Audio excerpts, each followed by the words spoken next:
नमस्कार दोस्तों, मैं हूं गुमनाम और आप सुन रहे हैं हॉरर कहानी, वो भी मेरी जुबानी दोस्तों। आज की कहानी एक ट्रक ड्राइवर की है जिसका नाम है रघुवीर सिंह। तो चलिए अब ये कहानी रघुवीर सिंह के नजरिए से सुनते हैं। लेकिन उससे पहले आप लोगों से एक शिकायत है। आप लोग कहानी को पूरा सुनते हैं लेकिन लाइक नहीं करते। इस बार मैंने आप लोगों से बहुत उम्मीद लगाई है कि आप लोग इस वीडियो को लाइक करेंगे और चैनल को सब्सक्राइब करके अपना सपोर्ट जरूर दिखाएंगे। तो अब ज्यादा समय नहीं लेते, चलिए कहानी की शुरुआत करते हैं। मेरा नाम रघुवीर ठाकुर है। 20 साल हो गए स्टीयरिंग संभालते हुए हर रास्ते का कोना छप्पा जानता हूं। पर एक रास्ता ऐसा था जहां से गुजरने की कसम मैंने खुद से खाई थी। पलामू जंगल का रास्ता। वो रात दिसंबर की थी। ठंड इतनी थी कि हवा ट्रक के अंदर तक चुभ रही थी। मैं और मेरा दोस्त भोला सिंह दोनों अपना माँ दुर्गा ट्रांसपोर्ट का ट्रक लेकर धनबाद से रांची के लिए निकले थे। माल भारी लोहे के संदूकों से ट्रक धड़धड़ कर रहा था। रात के 12 बजे के आसपास हम पलामू के पास पहुंच गए। सड़क बिल्कुल खाली थी, न कोई गाड़ी न कोई आदमी, बस जंगल की हवा, ट्रक का इंजन और कभी कभी दूर से किसी उल्लू की आवाज। रघु, सुना तूने? भोला ने धीरे से पूछा। का? मैंने स्टीयरिंग संभालते हुए कहा। रेडियो से आवाज आई, किसी ने कहा मत जा, वापस मुड़ जा। मैंने हंसकर कहा, ओए सिग्नल डिस्टर्ब है, दिमाग खराब मत कर। पर अंदर कहीं एक ठंडी सी लहर चल गई थी। थोड़ा आगे बढ़े ही थे कि ट्रक के हेडलाइट्स के सामने एक औरत सफेद साड़ी में नजर आई। बीच रास्ते खड़ी थी, सर झुका हुआ, हाथ में लाल दुपट्टा। रघु, ब्रेक लगा, भोला चिल्लाया। मैंने झट से ब्रेक दबा दिया। ट्रक की चीखती आवाज रात के जंगल में गूंज उठी। जब हम नीचे उतरे वो औरत वहां नहीं थी, बस हवा चल रही थी और उसका लाल दुपट्टा हवा में उड़ता हुआ ट्रक के मिरर में अटक गया। मैंने धीरे से दुपट्टा निकाला, लेकिन उस पर काले सूख चुके खून के निशान थे। भोला ने थरथराती आवाज में कहा, रघु, ये जगह ठीक नहीं है, चलो वापस चलते हैं। पर मैं चुप था, सिर्फ दुपट्टे को देख रहा था और दूर से हवा में एक हल्की सी खुशबू आ रही थी, चंदन और मिट्टी की। लेकिन उस खुशबू के साथ एक अजीब सी उदासी और ठंड थी। भोला बोला, रघु, चलो वापस चलते हैं यार, कुछ ठीक नहीं लग रहा। मैंने उसे देखा और कहा, पागल मत बन भोला, आधी रात का टाइम है, माल सुबह तक रांची पहुंचना है। चलो बैठो, बस नजर आगे रखो। हम दोनों ट्रक में वापस बैठे। मैंने इग्निशन घुमाया, इंजन गरजा और ट्रक धीरे धीरे बढ़ने लगा। लेकिन कुछ ही मिनट में बिना किसी वजह के ट्रक झट से बंद हो गया। डीजल खत्म? भोला ने पूछा। फुल टैंक है, मैंने जवाब दिया। मैंने दोबारा चाबी घुमाई पर इंजन ने आवाज तक नहीं दी और तब हेडलाइट्स अपने आप ब्लिंक करने लगी, जैसे कोई उन्हें ऑन ऑफ कर रहा हो। पूरा जंगल उन रोशनियों में चमक चमक कर अजीब लग रहा था। भोला थोड़ा घबरा गया। रघु, ये क्या हो रहा है? मैं चुप था। तभी एक पल के लिए ट्रक के फ्रंट ग्लास पर हाथ के निशान दिखाई दिए, पूरी तरह से गीले, जैसे कोई बाहर से हाथ रखकर अंदर देख रहा हो। मैंने फ्लैशलाइट उठाई और तुरंत बाहर देखा। कोई नहीं था, लेकिन मिट्टी पर नंगे पांव के निशान थे और वो सीधा ट्रक के साइड से जंगल के अंदर जा रहे थे। हवा में फिर वही चंदन और मिट्टी की खुशबू थी, पर इस बार उसमें कुछ और मिला हुआ था, जलते हुए कपड़े की बदबू। भोला बोल पड़ा, रघु, अगर तू आगे गया ना, मैं ट्रक में नहीं रुकूंगा। मैंने उसे देखा और कहा, तू रुक, मैं बस 2 कदम आगे देख के आता हूं।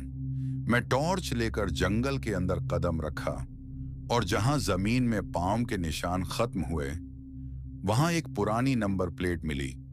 उस पर लिखा था WB 236642। ये वही नंबर था जिस ट्रक का एक्सीडेंट 5 साल पहले इस जंगल में हुआ था। मैंने थोड़ा आगे जाकर देखा, पर कुछ भी ठीक नहीं लग रहा था। जंगल की आवाजें जो पहले एकदम जिंदा थीं, अचानक से रुक गईं। चिड़ियों की चहचहाहट, कभी किसी जानवर की चीख, हवा का सरसराना, सब खामोश हो गया। सिर्फ ट्रक की सिकुड़ती हवा और मेरे दिल की धड़कन सुनाई दे रही थी। मुझे लगा मैं पागल हो रहा हूं। अपने आप से ही कहा, रघुवीर वापस चल, ये जगह तेरे लिए नहीं। तभी पीछे से हल्की सी, बहुत हल्की पायल की झंकार सुनाई दी, जैसे कोई औरत धीरे धीरे मेरे पीछे चल रही हो। पायल की एक एक धुन मेरे कानों में घुस रही थी। मैंने तेजी से पीछे मुड़कर देखा, पर अंधेरा ही अंधेरा, कोई नजर नहीं आया। एक पल ऐसा लगा जैसे कोई मेरे बालों को बाहर से छू रहा हो। हल्की सी ठंडक मेरी गर्दन पर। मेरी सांस तेज हो गई। दिल ने जोर से धक्का दिया और मैं जोर से चिल्लाया, इतनी ताकत से कि आवाज खामोशी तोड़कर दूर तक गई। मैं दौड़ता हुआ ट्रक की तरफ आया। पूरा बदन थरथरा रहा था। ट्रक के पास पहुंचते ही देखा, भोला रो रहा था। उसकी आंखों में डर का साया था और वो जमीन पर बैठा था, दोनों हाथों से चेहरे को ढके हुए। मैंने क्या देखा भोला, क्यों रो रहा है? मैंने फूंक से पूछा, पर आवाज कांप रही थी। भोला ने धीरे से कहा, भैया, एक लड़की आ रही थी, वो सीधा सड़क पर थी और फिर एक ट्रक ने उसको कुचल दिया। सब सब सब कुछ, उसका चेहरा, सब कुछ कुचल गया था। उसकी आवाज टूट गई। मैंने कहा, निकल यहां से, ट्रक स्टार्ट करते हैं और चलें। लेकिन भोला ने कुछ अलग ही कहा। उसकी आवाज में एक अजीब सी लगी हुई उम्मीद थी। नहीं भैया, पहले देखते हैं, शायद जिंदा हो, शायद कोई बचा लिया जा सके। मजबूरी में मैं भोला के साथ उस लड़की के पास गया। जमीन पर बिखरे हुए कपड़े, खून के धब्बों की गंध और हवा में जलते हुए कपड़ों की बदबू। और फिर जो नजारा मेरा खून जमा देने वाला था, वो लड़की बिना सर के वहां पड़ी थी। हाजिर जवानी का बदन, पर सर नहीं था। हम दोनों थोड़े ही कदम आगे बढ़े थे कि वो लड़की बिल्कुल अचानक सीधे खड़ी हो गई। उसका बदन ठीक था, लेकिन सर नहीं था। खामोशी टुकड़े टुकड़े हो गई। मेरा और भोला का दिमाग थोड़ा सा घूम गया। आंखों के सामने सब धुंधला सा हो गया। हम दोनों ने एक साथ पलटकर देखा और बस फिर हम तेजी से भागने लगे, बिना पीछे देखे। ट्रक के दरवाजे तक पहुंचे, जोर से अंदर घुसे और गेट बंद कर ताला लगा दिया। दोनों अपनी सीट पर बैठकर कांप रहे थे। हाथ कांप रहे थे, दिल धड़क रहा था और आंखों के सामने अभी भी वो बिना सर वाली तस्वीर घूम रही थी।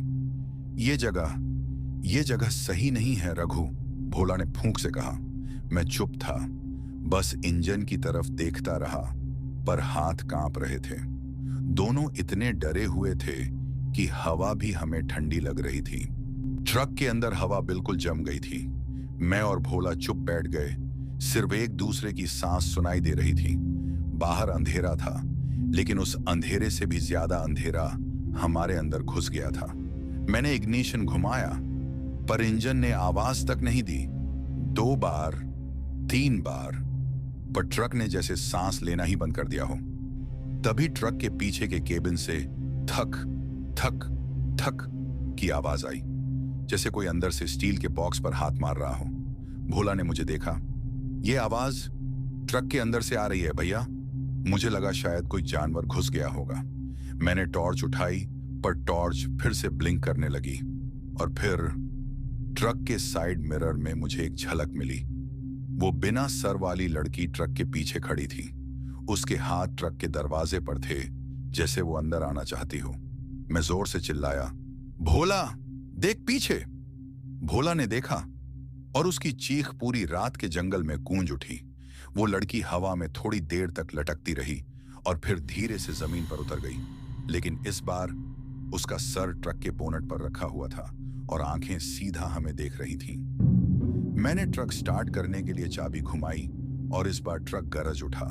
व्रूम! मैंने फुल एक्सीलरेटर दबाया। ट्रक ने एक झटके में रास्ता पकड़ लिया, लेकिन जैसे ही हम आगे बढ़े, सामने रोड पर वही लड़की खड़ी थी। उसका सर अब अपनी जगह था और उसके चेहरे पर एक अजीब सी मुस्कुराहट। मैं ब्रेक लगाने ही वाला था कि भोला चिल्लाया, मत रोक रघु, मत रोक। मैंने एक्सीलरेटर और दबाया। ट्रक उसके अंदर से गुजरा, लेकिन ट्रक के अंदर एक और बॉडी गिर गई, बिल्कुल हमारे बीच। हम दोनों ने देखा, वो उसी लड़की का जला हुआ चेहरा था। आंखें खुली हुई, जिस्म से धुआं निकल रहा था और उसके हाथ रघुवीर के पैर पकड़ रहे थे। मैं चिल्लाया, भाग भोला। हम दोनों ट्रक के दरवाजे से कूद गए, मिट्टी में उलझकर जमीन पर गिरे। ट्रक खुद ही आगे चलता गया और फिर धीरे धीरे रुक गया। पर उस वक्त ट्रक के हॉर्न से आवाज आई, मत जा रघु, अब तो रुक जा। मैं और भोला एक दूसरे को देखकर साथ साथ दौड़ने लगे, बिना पीछे देखे। जंगल के बीच से हवा तेज चल रही थी और हम सिर्फ एक चीज सुन रहे थे, पायल की झंकार हर कदम पर, बिल्कुल हमारे पीछे। हम दोनों, रघुवीर ठाकुर और भोला सिंह, जंगल के बीच से दौड़ते हुए जा रहे थे। पायल की आवाज अब भी हमारे पीछे थी, कभी दूर कभी करीब। हवा ठंडी थी पर पसीना पूरे जिस्म से बह रहा था। तभी दूर अंधेरे में एक पुराना मंदिर नजर आया। आधा टूट गया था, दीवारों पर बेलें चढ़ गई थीं। भोला ने कहा, रघु अंदर चलते हैं, शायद यहां कुछ सुरक्षा मिले। हम दोनों मंदिर के अंदर घुसे, पर अंदर आते ही दोनों रुक गए। मंदिर बिल्कुल खाली था, कोई मूर्ति नहीं, कोई दिया नहीं, बस अंधेरा और ठंडी हवा। दीवार पर टॉर्च की रोशनी जैसे ही पड़ी, दोनों का खून जम गया। खून से लिखा था, अब यह मंदिर मंदिर नहीं रहा, इसके तहखाने में वह रहती है जो जंगल में हर रात निकलती है और जिसे देखे उसे कभी नहीं छोड़ती। मेरे हाथ से टॉर्च गिर गई। भोला ने थरथराती आवाज में कहा, रघु ये क्या जगह है यार। हम पलटकर भागने लगे, लेकिन अचानक हमारे पैर किसी चीज से टकराए और दोनों एक साथ जमीन पर गिर पड़े। उसी पल हमें महसूस हुआ कि कोई पीछे से हमारे पैरों पकड़कर खींच रहा है। जमीन के नीचे से जैसे एक ताकत उभर रही थी। मैं चिल्लाया, भोला पकड़ मेरे हाथ, लेकिन तभी सब कुछ अंधेरा हो गया। जब होश आया तो आंखों के सामने एक रोशनी थी। किसी ने चेहरे पर पानी छिड़का। अरे भाई उठो, तुम दोनों यहां कैसे गिरे हुए हो? मैंने आंखें खोली। हम दोनों ट्रक के बाहर जमीन पर पड़े हुए थे। ट्रक एक बड़े पीपल के पेड़ से टकरा गया था। मेरे सिर में दर्द था, भोला के हाथ में चोट लगी थी। एक अनजान आदमी, मूंछ वाला, कपड़ों से धूल में लिपटा हुआ, हमें उठाने की कोशिश कर रहा था। भैया आप कौन हो? मैंने पूछा। वो बोला, मैं भी एक ट्रक ड्राइवर हूं, तुम लोगों को जमीन पर देखा तो ट्रक रोक दिया। तुम दोनों ठीक हो? हम दोनों ने हाँ में सिर हिलाया। भोला ने डरते हुए कहा, भैया यहां कुछ है, ये जंगल साफ नहीं है। और हम दोनों ने पूरी कहानी बता दी। सफेद साड़ी वाली औरत, बिना सिर की लाश और मंदिर में लिखा खूनी संदेश। वो ट्रक ड्राइवर का चेहरा पहले तो शांत था, फिर धीरे धीरे उसके रंग उड़ने लगे। उसने धीरे से कहा, तुम दोनों ने उस जगह को देख लिया, अब तुरंत यहीं से निकल जाओ, वह तुम दोनों को छोड़ने वाली नहीं है। उसकी आवाज में डर साफ था। फिर उसने कहा, चलो मेरे ट्रक में बैठ जाओ, तुम्हारा ट्रक तो अब चालू होने से रहा, मैं तुम्हें हाईवे तक छोड़ देता हूं। हम दोनों ने एक दूसरे को देखा और बिना कुछ कहे उसके ट्रक में बैठ गए। वो आदमी इग्निशन घुमाता है, ट्रक स्टार्ट हो जाता है और हम हाईवे की तरफ बढ़ने लगते हैं। लेकिन जैसे जैसे ट्रक बढ़ता गया, मुझे एक अजीब सी बात महसूस हुई। ट्रक के पीछे से फिर से पायल की आवाज आ रही थी। जंगल हिलने लगा था, जमीन फट रही थी और नीचे से जलती हुई लपटें निकल रही थीं। रघुवीर ठाकुर और भोला सिंह दोनों ने संभलने की कोशिश की, लेकिन मिट्टी के नीचे से किसी ठंडी उंगलियों ने उनके पैर पकड़ लिए। भोला चीखा, भाई मुझे नीचे खींच रही है। रघु ने उसका हाथ पकड़ा, लेकिन उनके आसपास से हवा में एक औरत की चीख गूंज उठी, किसी भी ट्रक ड्राइवर को मैं जिंदा नहीं छोड़ूंगी। उसी वक्त आसमान में बिजली चमकी और एक तेज रोशनी के साथ तांत्रिक बाबा वापस आ गए। उनके हाथ में त्रिशूल था और गले में जलते हुए मंत्रों की माला। उन्होंने जोर से मंत्र जपना शुरू किया। AUM काल भैरवाय नमः, AUM चंडिका शक्तये नमः। रुक्मिणी देवी का बिना सिर का शरीर हवा में थरथराने लगा, उसका लहू जमीन पर टपकने लगा। तांत्रिक ने चीख कर कहा, रघु, भोला, पीछे हट जाओ, ये अंतिम युद्ध है। रघु और भोला दोनों पीछे हुए और तांत्रिक ने अपना त्रिशूल उस औरत के बीचों बीच दे मारा। एक आग की लहर पूरे जंगल में फैल गई। लेकिन जैसे ही आग बुझी, तांत्रिक ने देखा उस औरत का साया अब भी खड़ा था और धीरे धीरे उसके पास आ रहा था।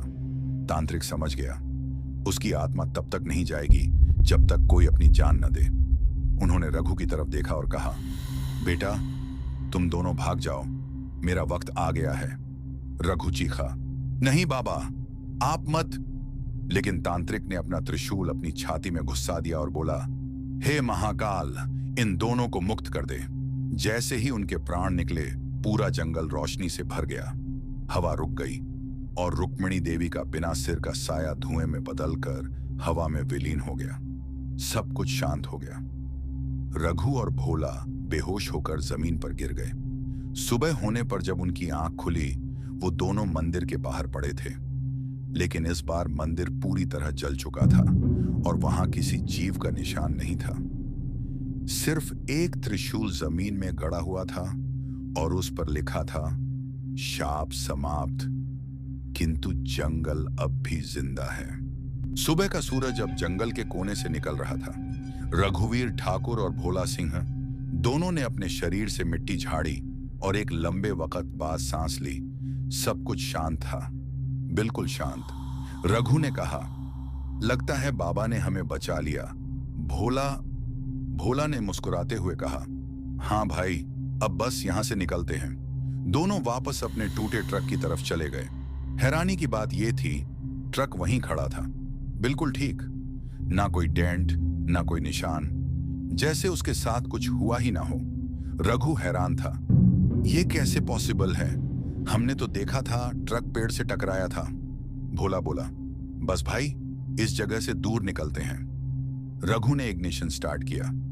ट्रक ने एक बार में स्टार्ट ले लिया, लेकिन जैसे ही इंजन गरजा, एक हल्की सी महिला की हंसी ट्रक के अंदर गूंज गई। रघु ने मिरर में देखा, कुछ नहीं था। भोला बोला, भाई, तूने सुना?